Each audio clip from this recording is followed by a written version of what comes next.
Pepe Alas, nagbigay ng pahayag hinggil sa mga social media post ng ina ni Rene Baterbonia.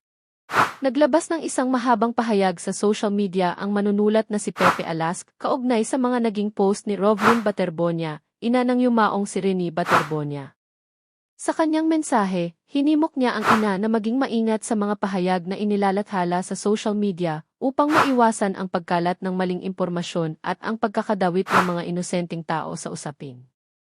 Sa simula ng kanyang liham, ipinakilala ni Alas ang kanyang sarili bilang isang manunulat na nakabase sa Cavite at sinabi niyang dati ay nakikiramay siya sa kalagayan ni Ginang Baterbonia bilang isang magulang na nawalan ng anak.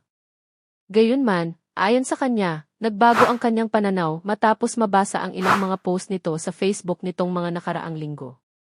Ayon kay Alas, naunawaan niya ang matinding sakit na dulot ng pagkawala ng isang anak.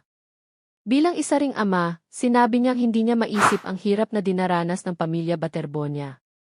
Gayunpaman, iginiit niya na hindi umano nararapat na maglabas ng mga pahayag na maaaring magbigay ng impresyon na maisadyang pumatay kay Rene kung wala namang opisyal na batayan para rito.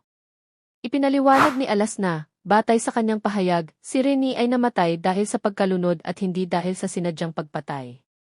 Idinagdag pa niya na, ayon sa kanyang isinulat, ang issue ay nakasentro umano sa umano'y kapabayaan ng mga taong may pananagutan sa pangangasiwa sa mga kalahok sa aktibidad. Binanggit din niya na may umiiral ng kasong may kaugnayan sa insidente laban sa mga sangkot at ang usapin ay dumaraan na sa tamang proseso ng batas. Binigyang diin din ni Alas na mahalaga ang paghihintay sa magiging resulta ng investigasyon at paglilitis upang makamit ang hustisya. Anya, ang pagpapakalat ng mga haka-haka at mga parinig sa social media ay maaaring magdulot ng maling akusasyon laban sa mga taong wala namang kinalaman sa nangyari. Sa kanyang pahayag, sinabi rin ni Alas na ang mga manlalaro ng Ateneo Blue Eagles ay hindi dapat sisihin sa sinapit ni Rene at Divine Adili. Inilahad niya na, ayon sa kanyang pahayag, ang mga isinagawang investigasyon ng mga otoridad ay maisariling naging konklusyon hinggil sa pananagutan sa insidente. Dahil dito, nanawagan siya na iwasan ang pagbibintang sa mga taong hindi naman umano na patunayang may direktang pananagutan.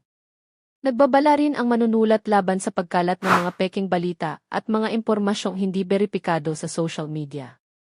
Anya, may mga taong madaling maniwala sa mga haka-haka at mayroon ding ilang content creator na ginagamit ang mga kontrobersya upang makakuha ng atensyon at pagkakitaan ang sitwasyon. Sa huling bahagi ng kanyang mensahe, hinikayat ni Alas ang publiko na ituon ang kanilang pansin sa panalangin para sa mga namayapa at sa paghihintay sa tamang proseso ng batas. Nanawagan din siya na iwasan ang pagpapalaganap ng puot, pagdududa, at mga hindi kumpirmadong impormasyon na maaaring makasama sa mga taong walang kinalaman sa insidente.